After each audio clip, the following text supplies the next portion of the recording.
Salli wa sallim ala abdika wa rasulika sayyidina wa maulana Muhammadin wa ala alihi wa ashabi ajma'in. Amma ba'd. Di antara musibah yang baru saja kita merasakannya, erupsi gunung Merapi. Berapa kali dalam setahun erupsi itu terjadi? Sudah lama nggak ada. Bayangin, sudah lama nggak ada. Tapi orang itu ingatnya dengan erupsi, bala, ya ini itu loh. Bertahun-tahun berada dalam nikmat nggak diingat.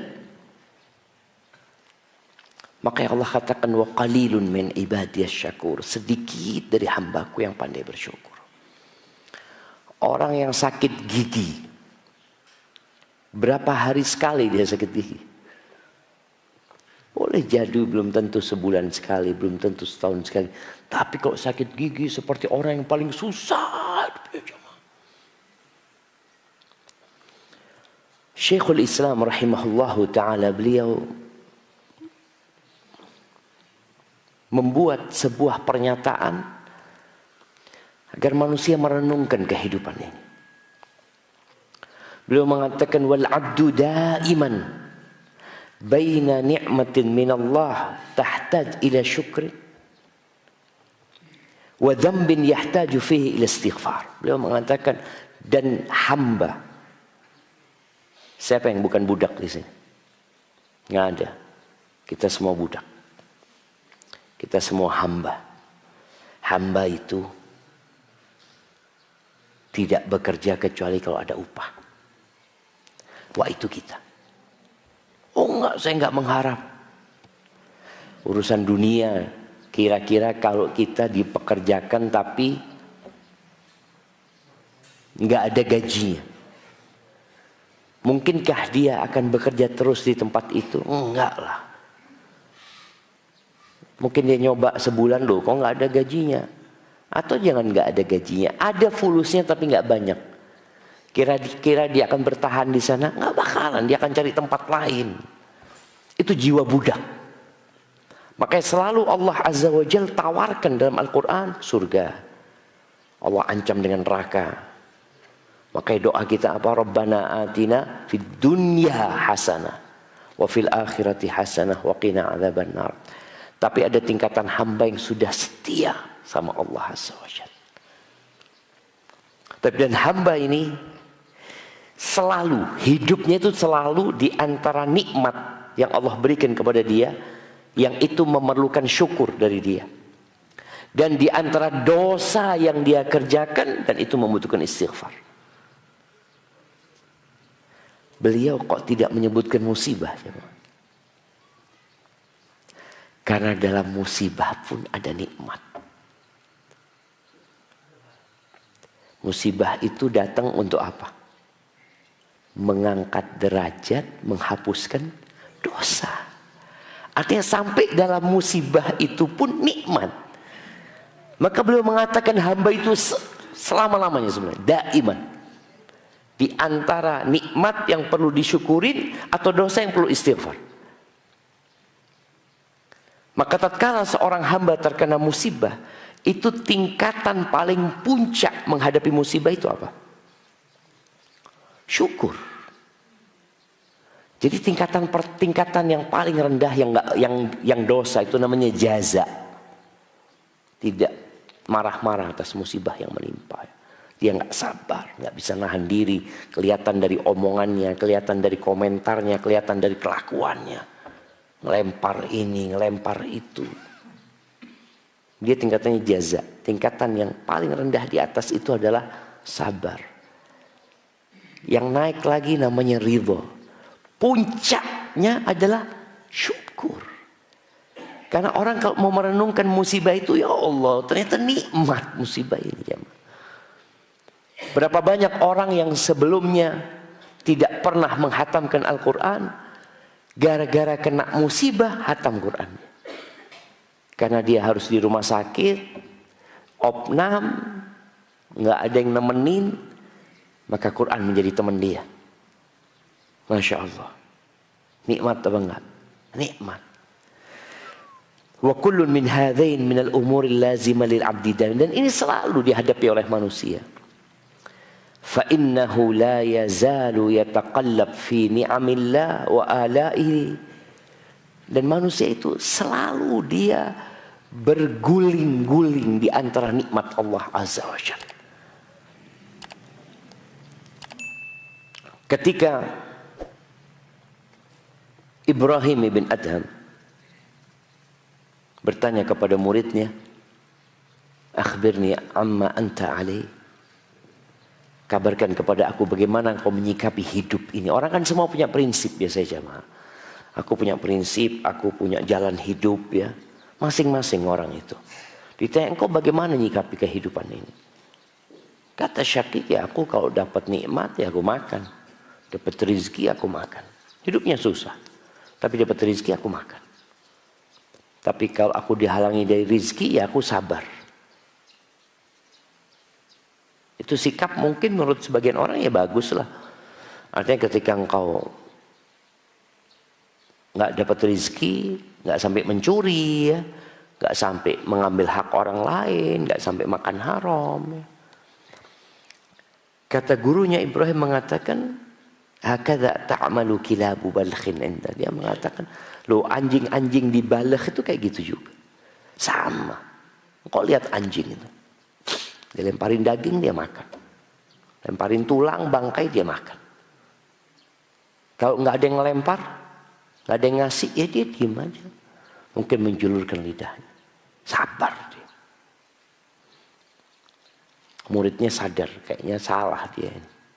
Lalu dia tanya, kalau engkau gimana prinsipmu menyikapi kehidupan ini? Kata dia, amma ana idza ruziktu athartu. Aku kalau dapat rezeki, aku berbagi sama yang lainnya. Aku mikirkan yang lainnya mungkin membutuhkan ya. Bukan berpikir perutnya dia. Maka orang yang bahagia itu adalah orang yang peduli sama sesama. Tapi orang yang hanya peduli dengan perutnya dan yang di bawah perutnya adalah orang yang menderita hidupnya sebenarnya. Karena dia bukan hamba Allah tapi hamba perutnya. Hamba yang di bawah perutnya. Semua ngaku, oh nahnu ibadullah, kita hamba Allah Azza wa Jalla. Bohong. Dusta sebagian orang. Engkau hamba perutmu. Engkau hamba ambisimu. Engkau hamba nafsumu. Yang ada cuma itu. Maka nih guru mengatakan, kalau aku dapat rezeki aku berbagi. Aku lihat mungkin ada yang lebih membutuhkan daripada aku. Wa idza muni'tu syakartu. Kalau aku dihalangi dari rezeki, aku bersyukur sama Allah Azza wa Jalla. Kok bisa bersyukur? Tadi nikmat Allah itu banyak jemaah. Tapi ya kita selalu melupakan nikmat Allah Azza wa Jalla dan ingat dengan musibah atau petaka ya. Kayak orang kalau kena musibah satu kampung tahu. Sampai koran pun menginformasikan musibah yang menimpa dia. Tapi kalau dia dapat nikmat, mana ada koran yang menyampaikan fulan dapat nikmat, nggak ada jemaah. Ahibati fillah, bicara syukur. Apa artinya syukur? Syukur itu disebutkan al-mujaza 'alal ihsan. Membalas budi kebaikan. Balas budi itu syukur. Wathana'ul jamil 'ala ma yuqaddam minal khairul ihsan. Dan memuji,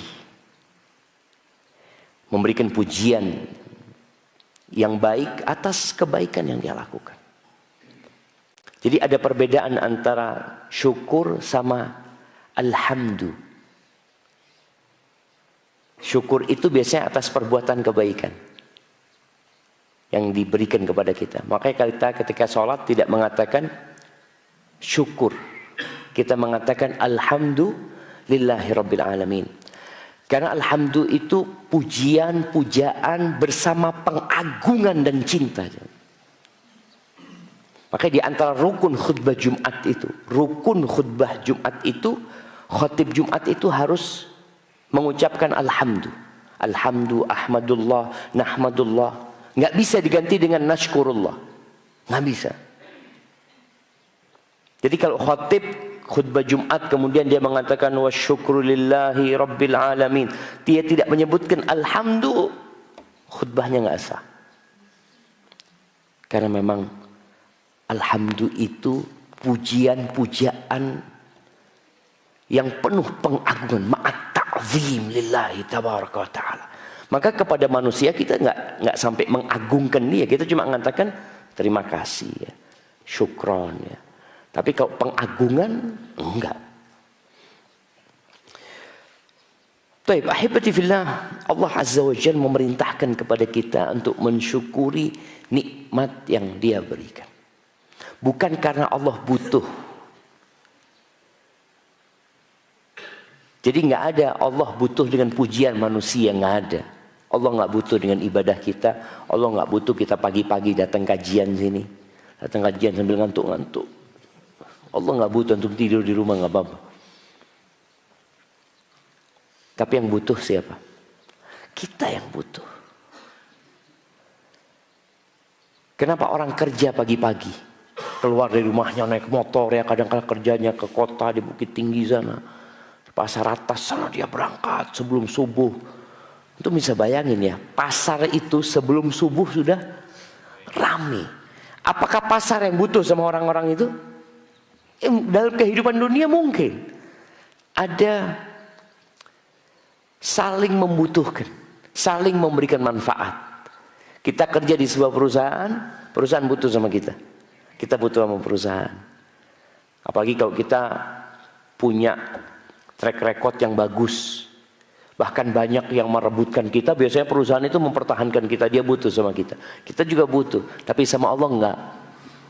Allah enggak butuh karena semuanya dari Allah Subhanahu wa taala. Kita yang membutuhkan itu. Makanya ketika masuk surga nantinya, kita masuk surga dengan apa? Dengan rahmat Allah Azza wa Jalla. Dengan rahmat Allah. Jadi kalau semua amal ibadah kita ditimbang dengan nikmat yang Allah berikan, dengan satu nikmat, nikmat mata saja. Lebih berat nikmat mata yang Allah berikan kepada kita. Allah berfirman di surat Al-Baqarah ayat 152. Di akhir ayat ini Allah mengatakan fadhkuruni adzkurkum washkuruli wala takfurun. Kata Allah, ingatlah kalian kepada aku. Orang itu biasanya akan ingat dengan orang-orang yang dia cintai. Rindu, kangen ya. Kayak orang tua yang merantau, pisah sama istri dan anak-anaknya.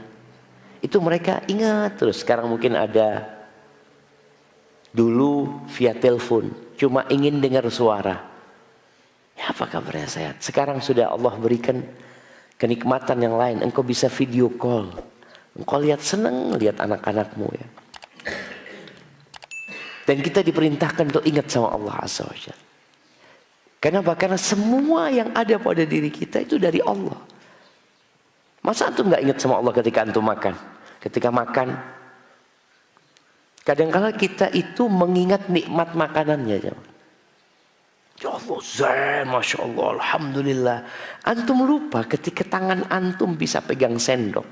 Ketika tangan antum bisa pegang makanan. Lebih nikmat mana sekarang? Makanan itu dengan tangan yang bisa menyentuh itu makanan. Kita lupa sama tangan. Kita ingat sama makanan. Allah sayang. Wah ya, nikmat tangan ini jauh lebih besar daripada nikmat makanan yang mungkin harga makanan itu 50.000, 200.000, 2 juta, 200 juta makanan itu, 2 miliar dibanding dengan nikmat tangan yang bisa ngambil makanan itu. Itu lupa kita. Maka Allah katakan fadhkuruni, ingatlah kalian sama aku. Semua yang ada pada dirimu dari Allah SWT. Lalu Allah setelah mengatakan ingat, Allah katakan washkuruli, bersyukurlah. Engkau sudah ingat, engkau sudah tahu, maka syukur. Karena tadi bicara syukur ini atas kebaikan yang Allah berikan kepada kita. Tapi kalau alhamdulillah pujian atas keindahan Allah itu sendiri, dengan penuh pengagungan, ditambah lagi kebaikan yang Allah berikan kepada kita. Washkuruli wa la takfuru. Kalian jangan kufur sama aku. La in syakartum la azidannakum. Wa la in kafartum inna azabi lasyadid. Itu ayat sering kita dengar ya. Tapi prakteknya kadang-kala masih berat dalam kehidupan ini. Maka Allah katakan wa qalilun min ibadiyas syakur, sedikit dari hamba-hambaku yang pandai bersyukur. Baik. Jamaah, di antara nikmat yang Allah berikan kepada kita yang kita mungkin lupa. Atau bukan lupa, ingat dengan nikmat tersebut tapi tidak mengagungkan nikmat tersebut. Dianggap nikmat itu biasa. Nikmat apa? Nikmat pendengaran. Antum bisa dengar dipanggil. Antum bisa dengar suara-suara. Antum bisa dengar suara burung. Suara kajian. Itu nikmat. Wal basar. Nikmat penglihatan. Bagaimana kalau antum sakit mata? Anak kemarin kena apa istilahnya bintitan ya.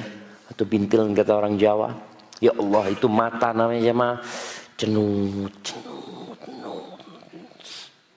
Tapi masih bisa melihat. Ada orang yang dulu bisa melihat, kemudian hilang penglihatannya. Sekarang yang katarak mungkin ya. Sampai buta. Tapi dia masih pernah merasakan nikmat mata. Ada yang lahir tidak pernah melihat sampai meninggal dunia. Dan nikmat hati. Kita bisa berpikir ya. Di situ juga ada akal, kita bisa, Masya Allah, merasakan kenikmatan itu dengan hati yang Allah berikan kepada kita. Allah berfirman di surat An-Nahl ayat 78. Allah mengatakan, Wallahu akhrajakum min butuni ummahatikum la ta'lamuna syai'an. Dan Allah mengeluarkan kalian dari perut ibunda kalian, kalian tidak tahu apa-apa. Ini yang pintar, yang sekarang mungkin sudah jadi dokter, yang bisa baca, bisa nulis, ketahuilah Allah mengeluarkan dari perut ibunda kalian, kalian nggak tahu apa-apa. Kemudian Allah mengatakan wa ja'ala lakumus sam'a wal absara wal af'idah. Dan Allah jadikan buat kalian pendengaran. Pendengaran ini alat untuk dapat ilmu, jemaah. Kita diajarin sama guru, kita bisa dengar, kita tambah ilmunya. Wal absar, Allah berikan kepada kita penglihatan. Wal af'idah, dan hati. Apa kata Allah? La'allakum tashkurun. Agar kalian bersyukur gitu. Kita perlu mengingat masa kita keluar dari perut ibunda kita yang kita bukan hanya nggak bisa apa-apa coba. Tapi memang kita nggak punya apa-apa. Kita bergantung sama orang lain. Apa yang bisa dilakukan bayi? Antum lihat bayi manusia sama bayi kambing. Lebih pintar mana? Bayi kambing ya. Bayi kerbau. Bagaimana bayi kerbau itu lahir, bisa berdiri, bisa jalan, nggak ngerepotin emaknya. Antum lahir, udah di perut ibunya ngerepotin emaknya, lahir lebih ngerepotin. Emak-emak itu lebih suka anaknya di perut apa di luar?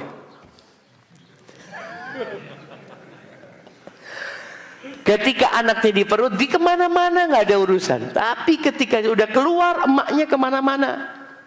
Keluar dikit nangis, buang kotoran. Harus ketika di perut nggak ada. Tapi anak-anak itu juga capek ketika keluar ke dunia ini. Sampai ada satu orang ditanya, engkau masa hidupmu yang paling nyaman itu kapan? Kata dia, 9 bulan waktu di perut ibuku, kata dia. Makan, minum, semuanya gratis. Tidak ada apa-apa, buang kotoran apa, semuanya aman, kata dia. Ketika keluar, dia capek. Bayi ini capek. Emaknya capek, bayinya lebih capek. Hadilah hayat. Maka Allah sebutkan, supaya kita pandai mensyukur nikmat Allah, kalian keluar dari perut ibunda kalian nggak tahu apa-apa.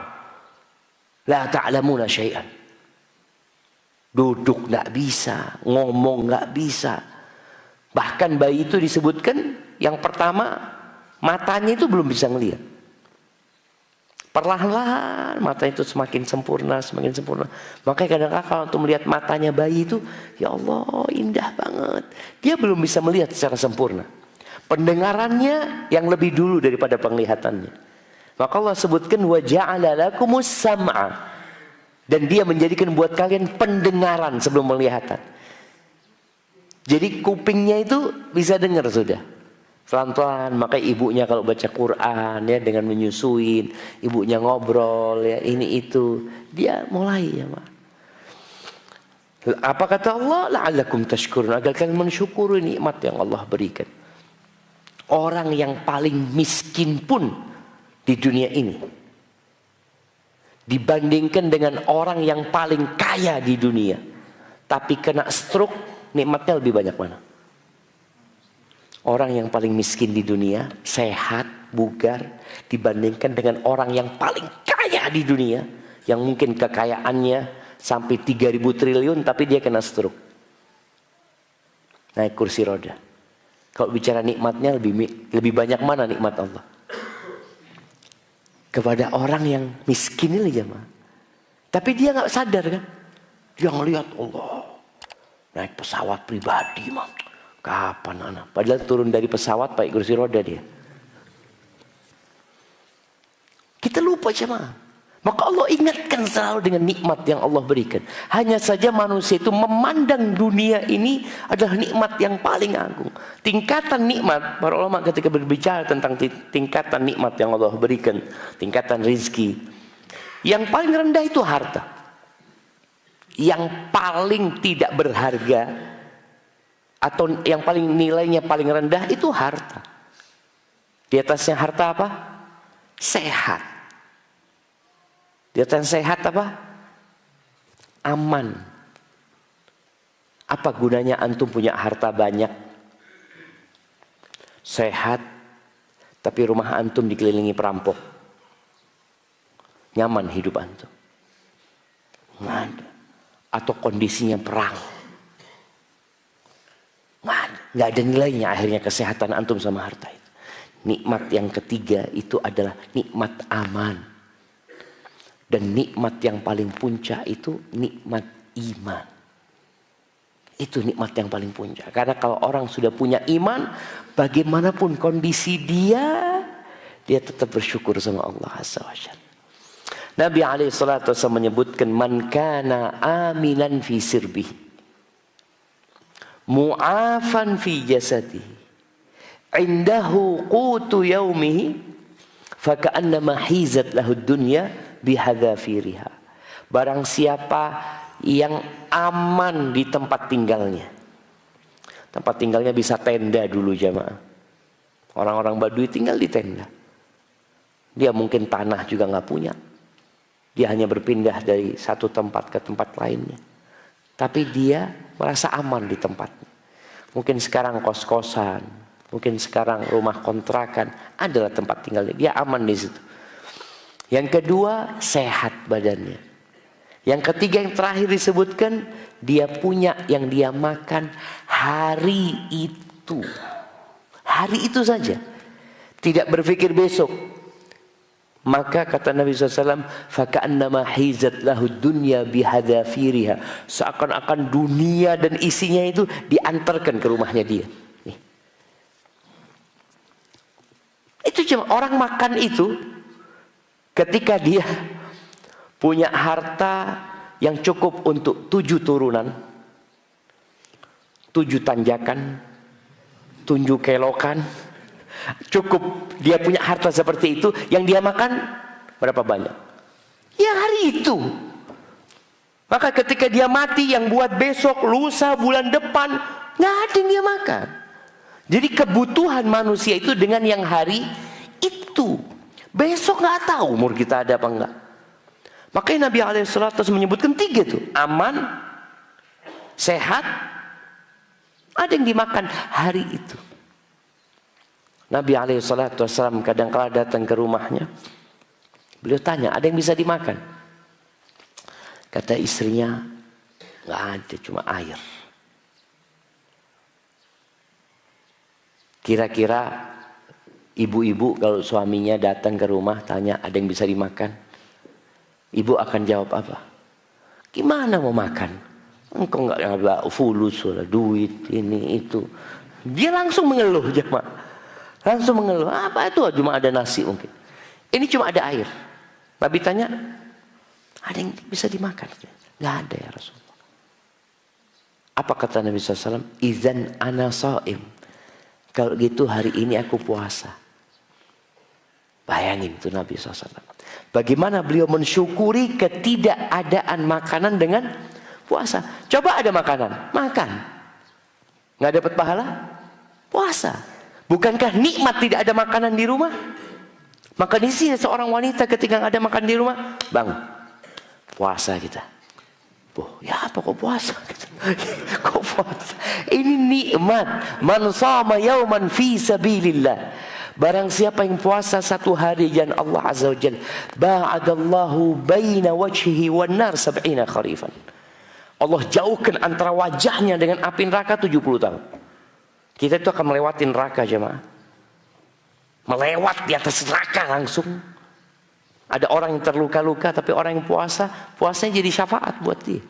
Dijauhkan dari api neraka. Subhanallah, apa bukan nikmat engkau bisa puasa?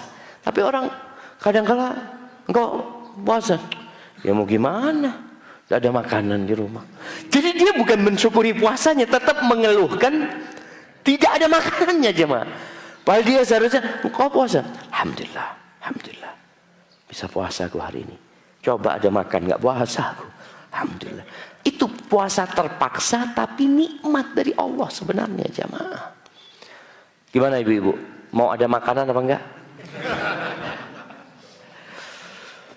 Allah berfirman di surat Ibrahim ayat 34, wa atakum min kulli ma sa'altumu wa in ta'uddu ni'matallahi la tuhsuha innal insana la zalumun kafar. Dan Allah Azza wa Jalla memberikan kepada kalian apa yang kalian pinta. Coba perhatikan jemaah doa-doa kita. Rasul SAW mengatakan semua yang dipinta pasti dikasih sama Allah. Tapi jawaban dari apa yang kita pinta itu 3. Dikasih langsung. Atau yang kita pinta nggak dikasih, tapi kita dikasih sesuatu yang lain yang lebih kita butuhkan. Kita diselamatkan dari musibah yang menimpa kita. Kita nggak tahu ketika kita naik motor kita akan terjatuh. Tapi gara-gara kita doa, ya Allah berikan kepada aku rezeki yang halal, yang baik ya Allah. Tahu-tahu kita pagi hari itu keliling kerja nggak dapat apa-apa. Pulang ke rumah ngomong sama istrinya, nggak ada. Doaku tidak dikabulkan. Loh, kau nggak tahu Allah akan mengabulkan doa. Dan Allah berjanji, ud'uni astajib lakum. Berdoalah kepadaku, pasti aku kabulkan. Ketika engkau mengatakan doamu tidak dikabulkan, kau suudzon sama Allah. Boleh jadi tadi seharusnya kau ditabrak sama truk. Boleh jadi seharusnya engkau tadi jatuh ke sungai dengan motormu. Boleh jadi seharusnya engkau itu, ya apa saja musibah yang mungkin menimpa kita, jemaah. Musibah yang tidak dalam bayangan kita, itu mungkin terjadi. Boleh jadi doamu tadi Allah kabulkan dengan diselamatkan kau dari musibah. Dan itu jauh lebih nikmat daripada engkau dapat duit umpamanya 100.000, daripada engkau harus jatuh patah kakimu berapa juta yang harus engkau keluarkan. Maka Allah katakan wa atakum min kulli ma sa'altum. Allah kasih semua yang kalian pinta. Atau jawaban dari doa itu apa? Ditabung sama Allah kebaikanmu.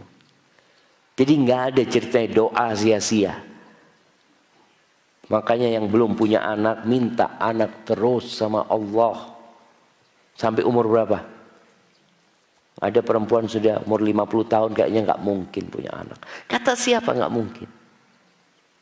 Apakah boleh perempuan yang umur 70 tahun belum punya anak minta anak sama Allah? Boleh. Nabi Ibrahim sampai umur 86 tahun baru dikasih anak. Rabbi habli minas salihin. Rabbi habli minas salihin. Nabi Zakaria terus berdoa sampai umur 100 tahun. Istrinya sudah tua renta. Kalau sekarang bapak-bapak kadang-kadang berpikir, ya istrinya kayaknya sudah nggak bisa punya anak ya. Mungkin Allah kasih gantilah anak yang muda. Jadi dia mungkin Nabi Zakaria lah. Bayangkan Nabi Zakaria. Allah ceritakan, idh nada rabbahu nidaan khafiyya. Qala rabbi inni wahana al-'azmu minni washta'ala ar-ra'su shayba wa lam akun bidu'aika rabbi syaqiyya. Dia mengatakan, ya Allah, aku ini udah tua renta, tulangku udah lemah, rambutku udah menyala dengan uban. Tapi aku nggak pernah kecewa dengan berdoa kepadamu ya Allah. Nggak pernah kecewa. Sebagian kita udah dikasih banyak sama Allah masih kecewa, bahkan buruk sangka sama Allah Azza wa Jalla. Allah katakan, wa ataku min kulli ma sa'altum. Maka tadi ketika tidak terjadi apa yang kita inginkan di dunia, Allah simpan di akhirat. Kita lebih butuh itu di timbangan kebaikan kita pada hari kiamat. Karena Allah katakan, fa amma man thaqulat mawazinuhu fahuwa fi 'ishatir radhiyah. Adapun yang berat timbangan kebaikannya, fahuwa fi 'ishatir radhiyah. Dia berada dalam kehidupan yang memuaskan, yang menyenangkan, mau apa saja di surga. Mau apa saja. Keinginan dulu yang tidak tercapai. Anak dulu Ustaz, pingin punya pesawat pribadi. Sampai mati nggak dapat. Di surga antum mau pesawat pribadi? Dikasih. Ada seorang sahabat yang datang kepada Nabi SAW. Dia mengatakan, ya Rasulullah, fil jannati faras. Rasulullah, alaikas salatu wassalam Rasulullah. Di surga itu ada kuda enggak? Ini orang senang sama kuda. Hobi naik kuda. Hobi pelihara kuda. Bagus mungkin dia punya kuda. Cuma dia berpikir, di surga ada enggak ya? Gitu. Dia berpikir dunia ini jauh lebih indah daripada surga. Apa kata Nabi SAW? Idza udkhiltal jannah. Kalau engkau dimasukkan ke surga. Atau idza dakhaltal jannah. Utita bi farasin min yaqutatin hamra. Akan dibawa kepadamu, akan diberikan kepadamu kuda yang terbuat dari permata yang warnanya merah. Lahu janahan. Yang punya 2 sayap. Kita hanya menghayal di dunia kita punya sayap itu hanya gambar orang apa. Ini hakiki. Yatiru bika haitsu. Yang dia terbang kemanapun engkau mau. Payah dia mah. Milih punya pesawat pribadi apa kuda terbang? Antum pesawat pribadi harus ngisi siapa? Ngisi afur, harus cari bendara apa? Ini kuda yang tercipta dari permata yang warnanya merah. Kalau dari daging itu butuh makan, butuh minum, ya butuh semuanya. Ini di permata. Para biasanya dipakai di sini, di kuda.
nggak bersyukur. Selalu mengeluh sama istrinya, melihat kepada kekurangan istrinya, tidak memandang kepada kelebihan istrinya. Maka orang itu akan hidup bahagia ketika bersyukur. Akan hidup bahagia. Syukur itu salah satunya adalah qanaah, yang menerima dengan apa yang Allah berikan. Imam Syafi'i mengatakan, "Idza kunta dza qalbin qanu' fa anta wa malikud dunya sawa." Kalau engkau punya hati yang bersyukur, engkau dengan raja yang menguasai dunia ini sama aja. Kemudian jamaah di surat An-Nahl ayat 18. Ayat ini mirip dengan ayat yang baru saja kita baca di surat Ibrahim ayat 34. Allah itu menyebutkan manusia ini sangat zalim dan sangat kafir. Maka Allah membuka pintu maaf buat hambanya. Pintu ampunan buat hambanya. Hambanya yang jarang bersyukur ini, yang zalim ini, apa kata Allah? Wa in ta'uddu ni'matallah la tuhsuha. Kalau kalian tidak menghitung nikmat yang Allah berikan, kalian tidak akan dapat menghitungnya. Penutup ayatnya berbeda. Kalau di ayat 34 Ibrahim itu cerita tentang manusianya, tapi di ayat An-Nahl 18 ini cerita tentang Tuhannya. Apa kata Allah? Innallaha la ghafurur rahim. Sesungguhnya Allah itu Maha Pengampun dan Maha Pengasih. Bagaimana manusia yang tidak mensyukuri nikmat Allah, lalu kembali kepada Allah, lalu minta maaf sama Allah, Allah ampuni. Makanya orang yang membunuh 100 orang dia bunuh, Allah ampuni nggak ketika dia kembali kepada Allah? Allah ampuni siapa? Seorang wanita yang hamil dari hasil zina, diampuni sama Allah Azza wa Jalla ketika dia bertobat kepada Allah Azza wa Jalla. Ya ibna Adam, law balagat dhunubuka ananas sama. Wahai anak Adam, kalau dosamu itu sampai ke awan-awan, thumma ataitani la tusyriku bi syai'an, lalu engkau datang menjumpai aku tanpa melakukan kesyirikan kepada aku sedikit pun, la ataituka bi qurabiha maghfiratan, aku akan datang kepadamu dengan hampir seawan itu ampunan buat Allah Subhanahu wa taala, dari Allah Subhanahu wa taala. Maka di sini hendaklah kita berusaha mensyukuri nikmat Allah. Ahibati fillah, siapa orang yang layak mendapatkan predikat asyakir atau syakur, orang yang pandai bersyukur? Karena setan targetnya wala tajidu aktsarahum syakirin. Engkau akan mendapatkan kebanyakan mereka tidak melayak mendapatkan predikat syakir. Dan Allah katakan wa qalilun min ibadiyasy syakur, dan sedikit dari hambaku yang dapat predikat asyakur. Ahibati fillah, orang yang paling berhak mendapatkan predikat syakirun, syakirin atau syakur itu para nabi. Para nabi. Dan bagaimana para nabi itu berusaha untuk mencapai predikat itu. Ingat Nabi kita Muhammad SAW yang sholat sampai bengkak kakinya. Ketika ditanya, ya Rasulullah, qad ghafarallahu laka ma taqaddama min dzambika wa ma ta'akhkhar. Ya Rasulullah, sudah diampuni dosa-dosamu yang dulu dan yang akan datang, udah selesai. Kenapa engkau sampai seperti ini sholatnya kita? Apa kata Nabi SAW? Afala akun abdan syakura. Apa nggak layak aku menjadi hamba yang pandai bersyukur? Apa sekarang nikmat yang Allah berikan kepada Nabi alaihissalam? Kalau bicara nikmat dunia, rumah beliau sempit. Beliau di kota Mekah, bagaimana disiksa, diganggu sama orang musyrikin. Ke Taif dilemparin batu sampai berdarah-darah. Sallallahu alaihi wasallam. Ketika sampai kota Madinah, ya, kadangkala 2 bulan, masuk bulan ketiga di rumah Nabi SAW, kompornya tidak hidup alaihi salatu wassalam. Ketika perang Uhud, pamannya terbunuh, beliau pun terluka, giginya patah sallallahu alaihi wasallam. Meninggal anak-anaknya semuanya kecuali Fatimah. Artinya kalau kita bicara musibah, terus musibah itu jemaah. Tapi Nabi alaihi salatu wassalam mengatakan afala akun abdan syakura. Apa nggak pantas aku menjadi hamba yang pandai bersyukur? Kalau bicara nikmat kita sekarang, Allahu Akbar jamaah. Nggak bisa dibayangkan jamaah. Nabi nggak pernah tidur di ruangan ber-AC. Nggak ada. Nabi nggak pernah naik pesawat. Nabi naik buruk. Sekali beliau. Setelah itu beliau kemana-mana naik onta. Peperangan beliau berangkat ke Tabuk, beliau naik onta jamaah. Bergantian dengan sahabatnya. Bergantian. Nabi itu naik onta alaihi salatu wassalam, nggak sendirian jemaah. Karena onta itu satu buat 3 orang. Beliau turun. Ketika beliau turun, ini waktu berangkat ke perang Badar, beliau itu gantian sama Ali bin Abi Thalib sallallahu ala nabiyina wasallam, kemudian sama Marthad bin Abi Marthad al-Ghaznawi. Gantian nih. Yang naik duluan dari kota Madinah siapa? Rasulullah SAW. Sudah berapa kilometer sesuai dengan kesepakatan, Nabi turun alaihi salatu wassalam. Disuruh naik Ali.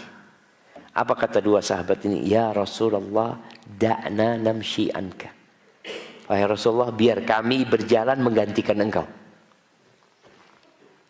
Mau Nabi SAW? Nggak mau. Apa kata Nabi SAW? Ma antuma bi aqwa minni. Kalian berdua tidak lebih kuat dari aku. Nabi menyebutkan. Dan aku jangan dipikir tidak butuh pahala seperti kalian. Aku juga butuh pahala. Turun Nabi. Ali naik. Jalan kaki Nabi SAW. Hadza Rasulullah sallallahu alaihi wasallam. Dan beliau mengatakan, afala akunu abdan syakura. Kita ini jamaah pernah sholat sampai bengkak kaki? Main bola sampai bengkak kakinya? Mungkin. Sampai patah lagi kakinya. Permainan. Naik gunung sampai delosor mungkin ya. Apa banyak lah. Kita itu nggak sampai ke sana gitu ya. Coba sesekali lah. Antum berangkat sholat untuk mensyukuri nikmat yang Allah berikan kepada kita. Nggak bisa sholat malam, sholat duha ya. Ahibati fillah. Di surat An-Nahl ayat 120-121. Allah menceritakan tentang Nabi Ibrahim. Inna Ibrahima kana ummatan qanitan lillahi hanifan wa lam yakun minal musyrikin. Allah menyebutkan sesungguhnya Nabi Ibrahim ummah. Beliau satu orang tapi umat. Kedudukan beliau itu sama dengan umat. Beliau patuh sama Allah hanifan. Beliau meninggalkan kesyirikan menuju kepada tauhid Allah dan beliau bukan orang-orang yang melakukan kesyirikan. Lalu kata Allah, syakiran li an'umi. Syakir. Tadi predikatnya syakir sama syakur. Beliau adalah syakiran li an'umi. Sangat penyukur. Beliau adalah hamba penyukur terhadap nikmat-nikmat Allah Azza wa Jalla. Coba kita teliti nikmat yang Allah berikan kepada Nabi Ibrahim. Nabi Ibrahim dilempar ke api. Ditelanjangi sama kaumnya. Bayangin.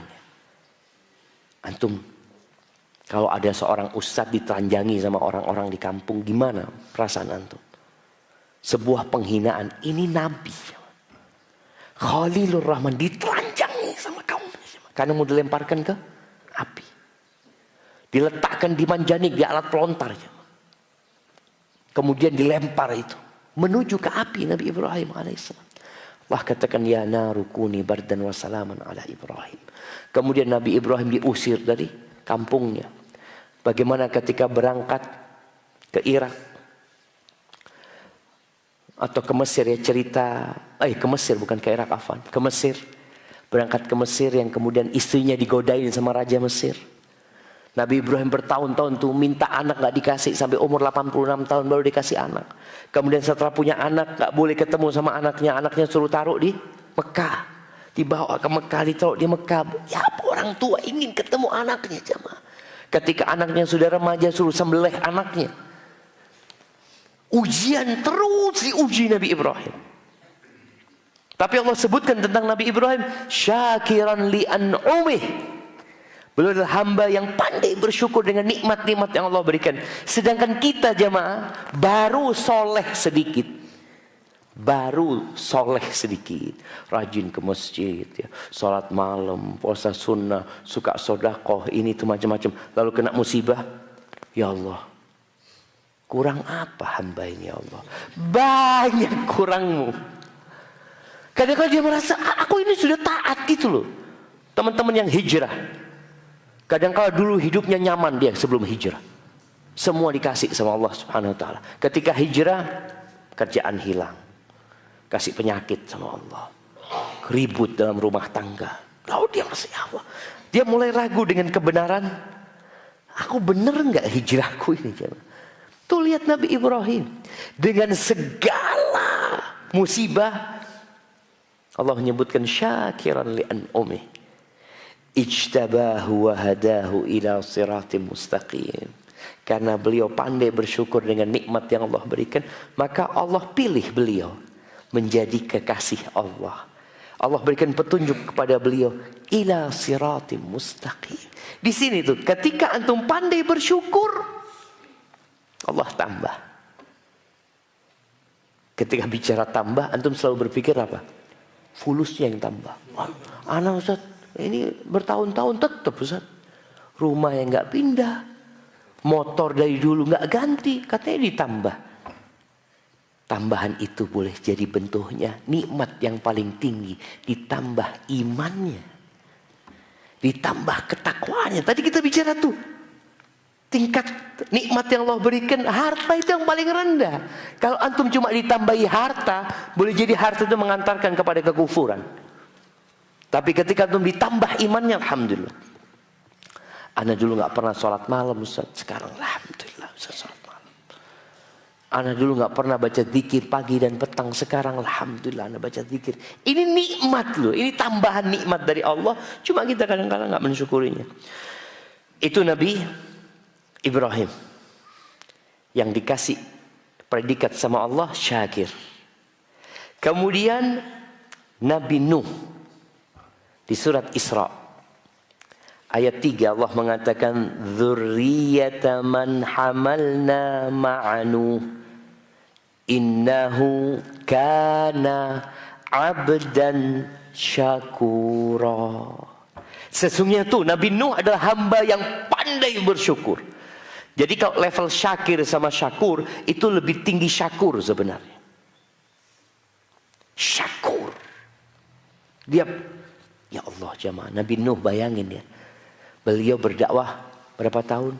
950 tahun. Capek beliau jamaah. Menghadapi kaumnya itu kalau didakwain sama Nabi Nuh udah kurang ajar sekali. Nabi Nuh bercerita selama 950 tahun. Wa inni kullama da'autuhum litaghfira lahum ja'alu asabi'ahum fi adhanihim wastaghshaw thiyabahum wa asarru wastakbaru istikbar. Ya Allah, aku setiap kali mendakwahi mereka, mengajak mereka agar diampuni dosa-dosa mereka. Apa yang mereka lakukan ya Allah? Mereka meletakkan jarinya, bukan jari-jarinya mungkin mau dimasukkan semuanya. Nggak mau dengar. Kalau mungkin seperti ini saja biasa. Setelah seperti ini bajunya itu jadi tutup kepalanya. Nggak ingin melihat, wala ingin mendengar. Dan mereka israr terus-terusan melakukan dosa tersebut. Mereka nggak mau dengarkan dakwahku dan sombong. 950 tahun. Yang beriman berapa orang? Wa ma amana ma'ahu illa qalil. Tidak beriman kepada beliau kecuali sedikit. Jadi yang naik kapalnya Nabi Nuh itu jemaah bukan banyak orang. Disebutkan di dalam tafsir Ibnu Abbas sedikit itu 80 orang. 80 orang 950 tahun berdakwah, hasilnya 80 orang. Istrinya nggak beriman, anaknya kafir. Gimana? Tapi Allah sebutkan Innahu kana 'abdan syakura. Di antara kriteria bersyukurnya Nabi Nuh ini, beliau tidak pernah makan dan minum kecuali beliau selalu memuji Allah Azza wa Jalla. Tapi ahibati fillah, itu mungkin dapat kita kaji kesempatan kali ini. Semoga bermanfaat buat kita agar kita terus mensyukuri nikmat yang Allah berikan. Jangan lupa setiap di penghujung setiap sholat ya, sebelum salam, antum baca Allahumma a'inni ala dzikrika wa syukrika wa husni ibadatik. Ya Allah, bantulah aku untuk senantiasa mengingatmu, bersyukur kepadamu, beribadah yang baik kepadamu. Kalau lupa baca sebelum salam, baca sesudah salam nggak apa-apa. Antum baca Allahumma a'inni ala dzikrika wa syukrika wa husni ibadatik. Kemudian yang kedua, buat yang sudah berumur, yang sudah umur 40 tahun ke atas ini, syukurnya harus nambah. Allah sebutkan di surat Al-Ahqaf ayat 15 ya. Allah menyebutkan hatta idza balagha ashuddahu wa balagha arba'ina sana qala, orang ini kalau sudah sampai puncak masa mudanya, sampai umur 40 tahun, dia berkata, Rabbi auzi'